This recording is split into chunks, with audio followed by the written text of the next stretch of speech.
नमस्कार साथियों, पीसी शिक्षा केंद्र में आप सबका स्वागत है। आज के इस सेशन में हम जानेंगे यूजीसी ने जो अभी एंटी डिस्क्रिमिनेशन रूल इंट्रोड्यूस किया है 2026 का, जो 2012 का रिवाइज है। इसके मूलभूत तत्व क्या है और इसका विरोध यहाँ पर क्यों किया जा रहा है, इसको जानेंगे।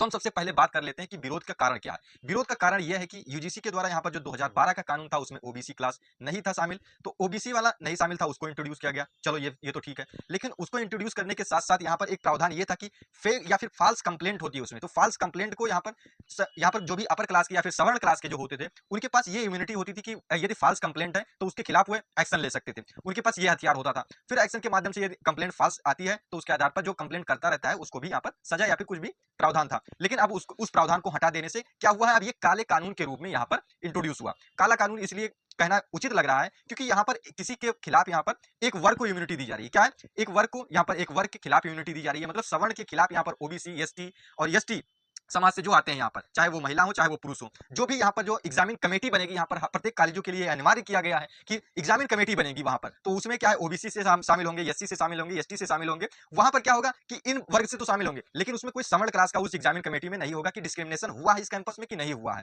तो उसमें अगर शामिल नहीं है तो यहाँ पर ये बात आती है कि क्या वो फेयर डिसीजन कर पाएंगे कि हाँ वह उनका जो मत होगा, जो कैंडिडेट होंगे, तो यहाँ पर एक मत रहता है कि वह अपने क्या करेंगे, समाज का क्या करेंगे, वह उसको प्रमोट करने का प्रयास करेंगे। जैसा कि हम लोग ने ये देख भी लिया है, यहाँ पर जो संतोष संतोष वर्मा जो आईएएस थे, यहाँ पर उन्होंने ब्राह्मणों के खिलाफ क्या किया था, उन्होंने जो मध्य प्रदेश के अभी जो हाल ही में चर्चा में भी रहे थे, यहाँ पर संसद भवन में, यहाँ पर संसद में भी उनके प्रश्न को उठाया गया था, संतोष वर्मा के, कि ब्राह्मण के बेटियों को आह्वान किया था उन्होंने कि क्या हमारे हमारे से यहाँ पर शादी करेंगी। वो वह लोग ऐसी मतलब टिप्पणी की गई थी, ऐसी अभद्र टिप्पणी। तो क्या हम इस कानून के माध्यम से हम ये नहीं ए, कह सकते हैं कि इसका भी क्या होगा, दुरुपयोग होगा। क्या होगा, दुरुपयोग होगा। स्वयं सुप्रीम कोर्ट भी मानता है कि जैसे एससी एसटी कानून आया तो उसके यहाँ पर फॉल्स कंप्लेंट बहुत ज्यादा मात्रा में देखे जाते हैं कि यहाँ पर क्या है, लोगों को यहाँ पर खुन्नस अपनी खुन्नस निकालने के लिए क्या किया जाता है कि लोगों के द्वारा यहाँ पर फेक कंप्लेंट यहाँ पर दायर की जाती है, उनको परेशान करने का काम करते हैं। तो ऐसे ही यहाँ पर भी होगा कि यहाँ पर कोई भी खुली चर्चा यहाँ पर परिचर्चा नहीं हो पाएंगी। यहाँ पर कोई भी यहाँ पर सवर्ण वर्ग से होगा, वो छोटी जातियों यहाँ पर यूनिवर्सिटी यूजीसी के द्वारा ही इसको भी कैटेगराइज कर दिया गया। जैसे अगर सवर्ण क्लास के लोग आपस में मिलते हैं, उठते हैं, बैठते हैं,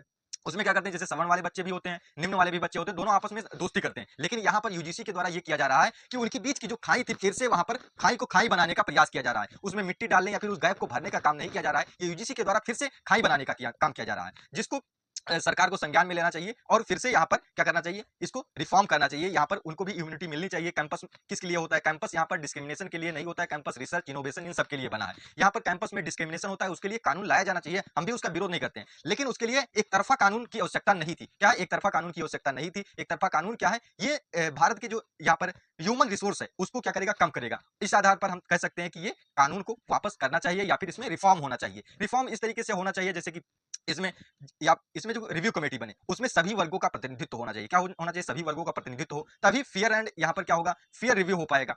फेयर रिव्यू नहीं हो पाएगा। और फिर एक ये भी होना चाहिए, उसमें जो कमेटी बनती है तो कमेटी बनाई जा रही है और फॉल्स कंप्लेंट वाला जो प्रावधान क्या किया गया उसको हटा लिया गया, तो उस प्रावधान को भी इसमें इंट्रोड्यूस करना चाहिए। तो आशा करता हूं कि ये छोटी सी जानकारी आप लोगों को पसंद आई होगी। ये जानकारी पसंद आई है और आप लोगों को भी क्या मत है, क्या यूजीसी का ये कानून काला कानून है या नहीं है, आप लोग कमेंट बॉक्स में जरूर बताएंगे। धन्यवाद।